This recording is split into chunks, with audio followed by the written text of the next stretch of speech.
أرسلنا نوحا إلى قومه أن أنذر قومك من قبل أن يأتيهم عذاب أليم. قال يا قوم إني لكم نذير مبين أن اعبدوا الله واتقوه وأطيعون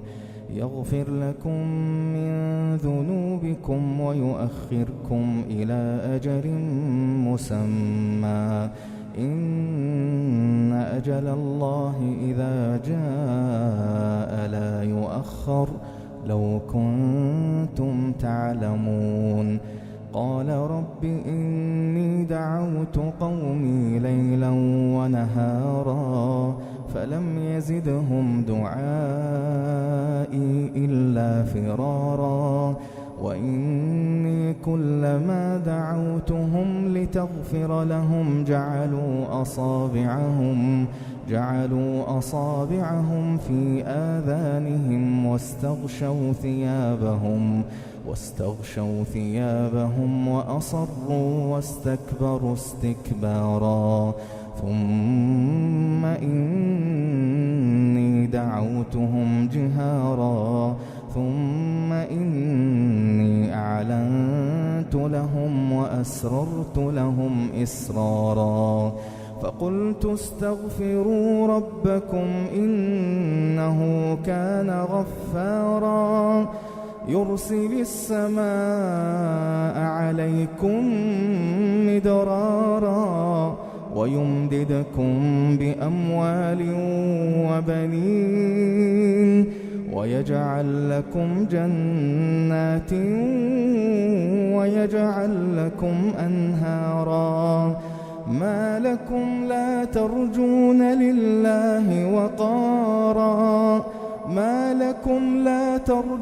لله وقارا وقد خلقكم أطوارا ألم تروا كيف خلق الله 7 سماوات طباقا وجعل القمر فيهن نورا وجعل الشمس سراجا والله أنبتكم من الأرض نباتا ثم يعيدكم فيها ويخرجكم إخراجا والله جعل لكم الأرض بساطا لتسلكوا منها سبلا فجاجا قال نوح رب إنهم عصوني واتبعوا من لم يزده ماله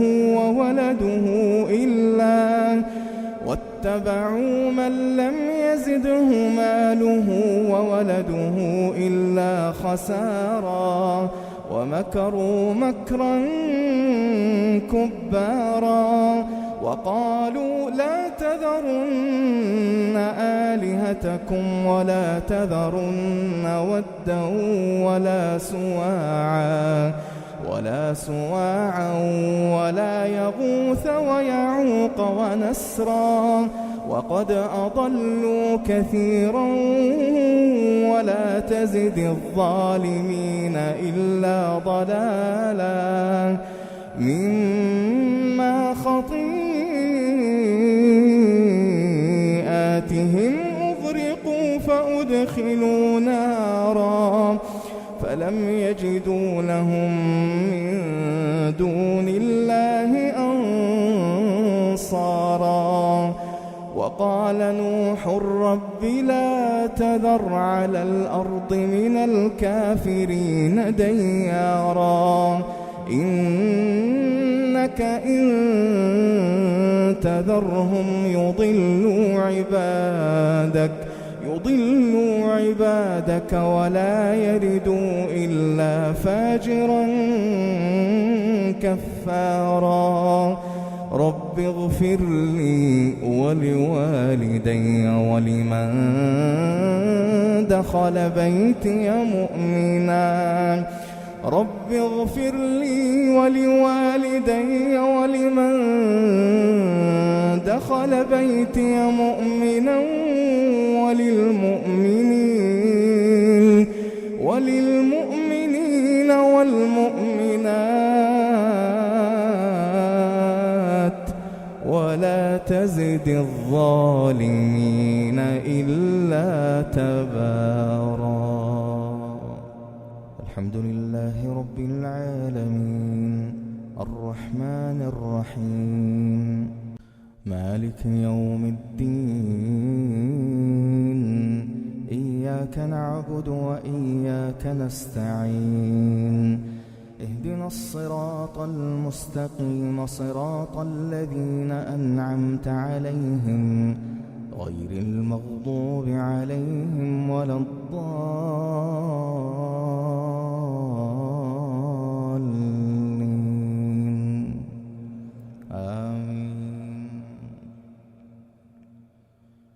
فإذا جاءت الطامة الكبرى يوم يتذكر الإنسان ما سعى وبرزت الجحيم لمن يرى فأما من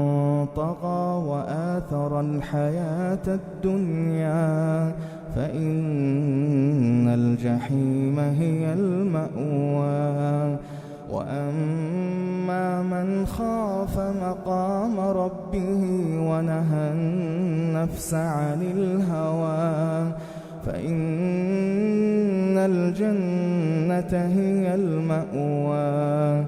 يسألونك عن الساعة أيان مرساها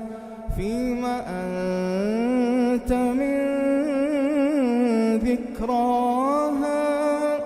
إلى ربك منتهاها إنما أنت منذر من يخشاها كأنهم